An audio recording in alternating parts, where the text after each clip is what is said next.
11 বছর 7 মাস 10 দিন ভাতের দানাকে স্পর্শ না করেই না ফেরার দেশে চলে গেলেন ঝিনাইদহের মহেশপুরের আলোচিত বিএনপি কর্মী নিজামুদ্দিন মণ্ডল। আজ শুক্রবার ভোরে ৪৫ বছর বয়সে নিজ বাড়িতে শেষ নিঃশ্বাস ত্যাগ করেন তিনি।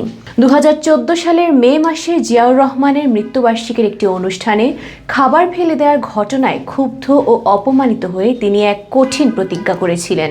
বিএনপি ক্ষমতায় না আসা পর্যন্ত তিনি ভাত খাবেন না। দীর্ঘ প্রায় 1 যুগ ধরে তিনি ভাত বর্জন করে কেবল কলা, রুটি ও চিড়ার মতো শুকনো খাবার খেয়ে জীবন ধারণ করেছেন। পরিবারের শত অনুরোধেও তিনি তার প্রতিজ্ঞা থেকে সরে দাঁড়াননি। গত অক্টোবরে গুরুতর অসুস্থ হওয়ার পর বিএনপির ভারপ্রাপ্ত চেয়ারম্যান তারেক রহমানের তত্ত্বাবধানে ঢাকা ও ফরিদপুরে তার চিকিৎসা করানো হয়।